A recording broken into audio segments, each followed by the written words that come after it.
இன்று விவசாயிகளின் மிகப்பெரிய பிரச்சனையாக கருதப்படுவது அவர்களது உற்பத்திக்கு நியாயமான விலை கிடைக்கவில்லை என்பதுதான். அதற்கு தீர்வாக அமையும் என்ற முழக்கத்தோடு அம்பேத்கர் பிறந்த நாளன்று பிரதமர் நரேந்திர மோடியால் தலைநகர் டெல்லியில் தேசிய வேளாண் விளைபொருள் சந்தை தொடங்கி வைக்கப்பட்டது. 2016-17 பட்ஜெட்டின் போதே தேதி குறித்து அறிவிக்கப்பட்ட மத்திய அரசின் இந்த திட்டம் நாட்டின் பல பகுதிகளிலும் உள்ள விவசாயிகளுக்கு ஒருங்கிணைந்த சந்தை ஒன்றை இணையம் மூலம் உருவாக்கி தருவது. இந்த சந்தை குறித்த விரிவான தகவல்களை இன்றைய நிகழ்ச்சியில் பார்க்க இருக்கிறோம். 2 நாட்களுக்கு முன்பு இந்த சந்தையின் தொடக்க விழாவில் பேசிய பிரதமர் மோடி, இதன் மூலம் இந்திய விவசாயிகள் தங்களது உற்பத்திக்கு நல்ல விலை பெறுவதில் பெரிய அளவில் சாதிக்க முடியும், அவர்களது நீண்டகால பிரச்சனைக்கு தீர்வு கண்டுவிட முடியும் என நம்புகிறோம். அவரது அறிமுக உரையில் இது வெளிப்பட்டது. விவசாய நாடு என்ற அடையாளத்தை இன்னும் இழக்காத இந்தியாவின் மொத்த மக்கள் தொகையில் இன்றும் கூட 58 முதல் 60% பேர் வரை வேளாண் தொழிலை நம்பி வாழ்கிறார்கள் என்கின்றன புள்ளி விவரங்கள். மறுபுறம் இவர்களில் சிறு குறு விவசாயிகள்தான் அதிகம்.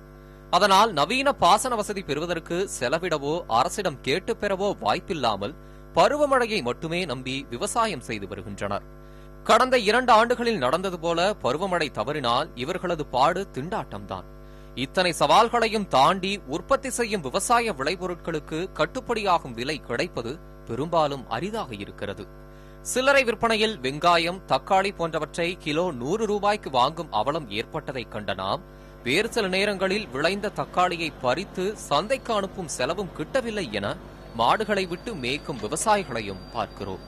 நிச்சயமற்ற இதுபோன்ற சூழலை மாற்றி உள்ளூர் சந்தையில் விலை கிடைக்காவிட்டாலும் நல்ல விலை தரும் வேறு சந்தையில் விற்க வாய்ப்பளிக்கும் என்பதுதான் மோடி தொடங்கியுள்ள புதிய ஆன்லைன் சந்தையின் அனுகூலம் என்கிறார்கள். ई नाम का लाभ किसान को प्राप्त होगा और इसलिए मैं इन सभी राज्यों से आग्रह करता हूं कि इसको प्राथमिकता दें. वैसे मुझे लगता है कि शायद आग्रह मुझे अब नहीं करना पड़ेगा, क्योंकि जैसे ये 21 मंडियों की खबर आना शुरू हो जाएगा तो नीचे से ही प्रेशर इतना पैदा होगा कि हर राज्य को लगेगा भाई मेरा किसान तो रह गया, चलो मैं भी इसमें आ जाऊं ताकि मेरे राज्य के किसान को लाभ मिले. தற்போது 8 மாநிலங்களில் உள்ள 21 மொத்த விலை சந்தைகள் அல்லது மண்டிகள் சோதனை அடிப்படையில் இந்த இணையதளத்துடன் ஒருங்கிணைக்கப்பட்டுள்ளன.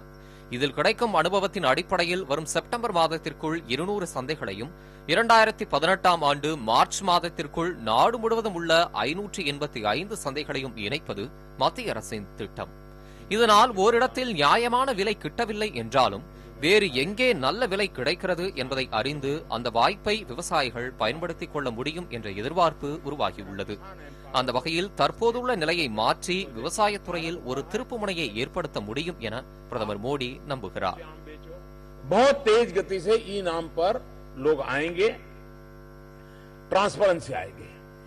इस मार्केट में आने के कारण भारत सरकार भी बड़ी आसानी से, राज्य सरकारें भी मॉनिटर कर सकती हैं कि कहां पर क्या उत्पादन है, कितना ज्यादा मात्रा में है.